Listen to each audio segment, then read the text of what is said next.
आज हम कर रहे हैं ये डिबेट का जो विषय ये खत्म हो गया। ईमानदारी कहां रही? आप तमाम तरह की घोटाले करो, हरीश जी आपसे भी मैं कहना चाह रहा हूं, आप तमाम तरह के आप घोटाले करो, तमाम तरह का आप भ्रष्टाचार करो, करोड़ों रुपए आप खा जाओ और उसके बाद फिर से एक बड़े डिपार्टमेंट पे आके बैठ जाओ आप। मोहक जी, मैं आपकी इस बात से बिल्कुल कतई इत्तेफाक नहीं देता जिन शब्दों का आप प्रयोग कर रहे हैं जी। घोटाले खा जाओ, घोटाले करो, एक आरोप लगाया गया है, वो आरोप अदालत द्वारा सिद्ध नहीं हुआ है। लेकिन आपको बताना चाहता हूं, आप मुझे बताएं, हरीश जी, मनोहर जोशी, हरीश जी आपके आरोपी हैं। हरीश जी से एक सवाल करना चाहता हूं, मोहन जी ये सवाल करना चाहता हूं कि ये आरोप तय नहीं हो, क्या कांग्रेस के अंदर कोई भी ऐसा पार्लियामेंटेरियन नहीं है जो उस पोस्ट के कमेटी के अंदर जा सके? क्या ये मैंडेटरी प्रोविजन है कि जो व्यक्ति के ऊपर आरोप लगे हुए हैं उसी को कमेटी के अंदर रखी जाए, किसी और को नहीं रखी जाए? अच्छा, 521 में से किसी 541 में से किसी को भी रखा जा सकता था। और हरीश जी एक बड़ा सवाल यहाँ ये भी खड़ा होता है, अगर उन पे आरोप सिद्ध नहीं हुए तो फिर उन्हें जेल क्यों हुई? वो क्यों गए जेल में, बताइए। और जेल जब गए थे तो वो ये कह रहे कि मैं यहाँ पे पागल हो जाऊंगा, मुझे पागल खाने में भी जाना पड़ सकता है जी। ऐसे आदमी को आप लेकर के आ गए हैं, उनको वहां से इस बात पर उनको जेल से छुट्टी भी मिली थी कि उनका इलाज होगा।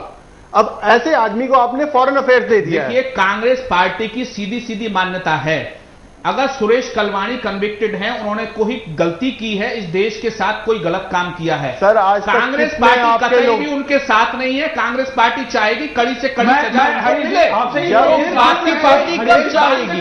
हरीश जी, मैं कहना चाहूंगा, एक बात मैं कहना चाहूंगा, लेकिन फिर कांग्रेस पार्टी को थोड़ी सी बचना चाहिए। चलिए के सिंह जी, क्या है हरीश जी, जनता पार्टी और ये विरोधी लोग उस प्रक्रिया को पूरी तरीके से हाईजैक करना चाहते हैं। ये अपनी न्यायिक प्रक्रिया को जनता के माध्यम में बरकरार और मीडिया के द्वारा दुष्प्रचार करके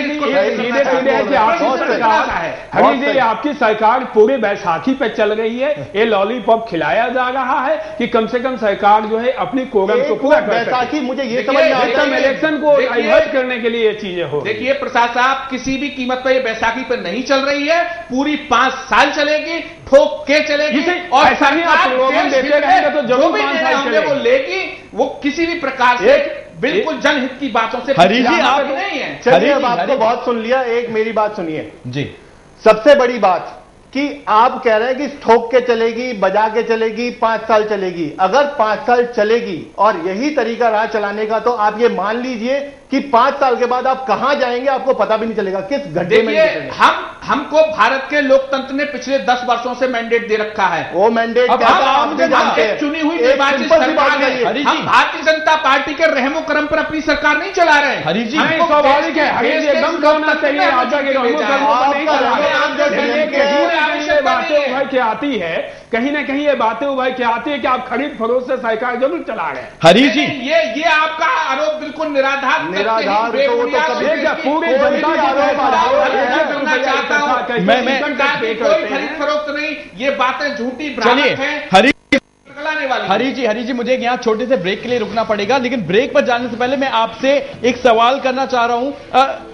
क्या आप जिस जनता की बात कर रहे हैं जो 10 साल से आपका साथ दे रही थी, आपको विश्वास है कि जनता वापस से साथ देगी? हाँ, ये कितना ट्रस्ट है? आपने इस बात के बारे में कभी सोचा? जनहित के सारे कार्य आने वाले दिनों में होंगे और जनहित के हित में जो निर्णय पार्टी ले रही है वो जनता के हित में ले रही है और आने वाले समय में जो अगला लोकसभा चुनाव होगा, हम चलिए मेजोरिटी के साथ जीत। ठीक है मुझे यहाँ पे एक छोटे से ब्रेक के लिए रुकना पड़ रहा है। जब ब्रेक के बाद वापस आएंगे तो इस गर्म चर्चा में हम लगातार बने रहेंगे और राशिद अल्वी साहब का आपको बयान सुनाएंगे, क्या कुछ वो कहते हैं। कहीं मत जाइए, बने रहिए हमारे साथ।